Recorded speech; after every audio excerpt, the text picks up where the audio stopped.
Radhe Radhe mummy. Radhe Radhe.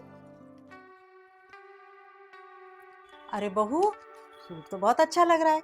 Shyam ने ला के दिया? नहीं मम्मी, ये मैं घर से लाई थी। पिछली बार जब गई थी तो मम्मी ने ही दिया था।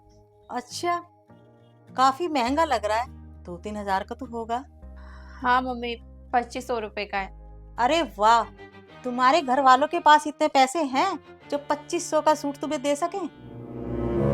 नहीं, मेरा मतलब है, अगर है तो पुराने पैसे भी ले लो उनसे, जो शादी के वक्त कम रह गए थे।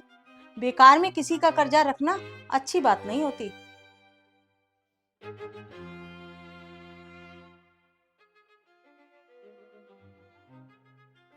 लगता है सच बुरा लग गया बहुरानी को। लगने दो, मुझे क्या।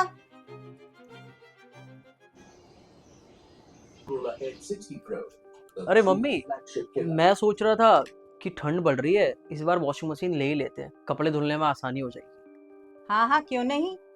अरे बहू, अपने पापा से फोन करके बोल दो 1-2 दिन में ऑटोमेटिक वाली वॉशिंग मशीन भेज दें।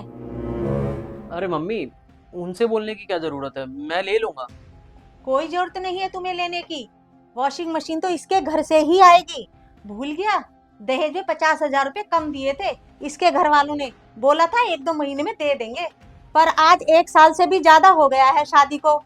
झूठे मुंह से भी देने का नाम नहीं लिया है इन बेशर्म लोगों ने। पता नहीं इन लोगों को नींद कैसे आती है दूसरों का कर्जा खाकर।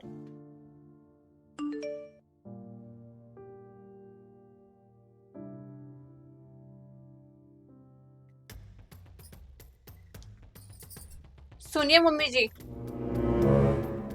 चालू, लालची, लोभी मम्मी जी, जो दहेज के 50,000 रुपए कम थे ना, वो आ गए हैं। कल सुबह सबसे पहले एटीएम से पैसे निकालकर आपके मुंह पे मारूंगी, और अगर उसके बाद आपने मुझसे एक शब्द भी और बोला ना, तो मुझसे बुरा कोई नहीं होगा, समझी? ये कैसे बात कर रही है तू मुझसे?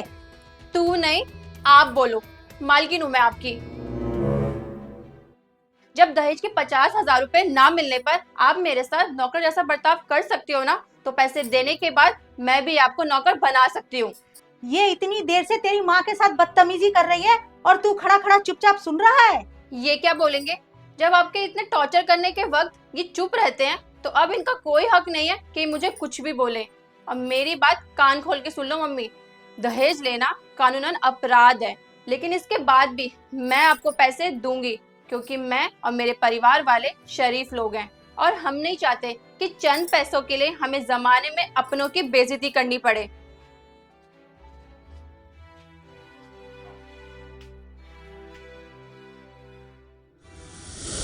सॉरी यार पूजा, मैं जानता हूँ मम्मी तुम्हारे साथ ठीक नहीं कर रही हैं, और मैं ये भी जानता हूँ कि ये कानूनन गलत है।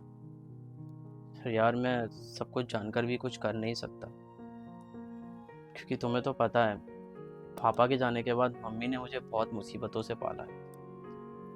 अब अगर मैं उनसे तुम्हारे लिए लड़ूंगा तो उन्हें लगेगा कि उनका बेटा बुढ़ापे में उनका साथ छोड़ रहा है, लेकिन मैं ये सब गलत होते देख भी नहीं सकता, इसीलिए मैं अपने आप को इन मामलों से दूर ही रखता हूँ। लेकिन मैंने तुम्हारे लिए कुछ सोचा है। मैं कहीं से भी 50,000 रुपये का इंतजाम करके तुम्हें दे दूंगा। तुम वो पैसे मम्मी को दे देना, ये बोलकर कि तुम्हारे पापा ने दिए हैं, और उनसे ये भी बात कर लेना कि अब और आगे इस टॉपिक पर तुमसे बहस ना करें, ठीक है?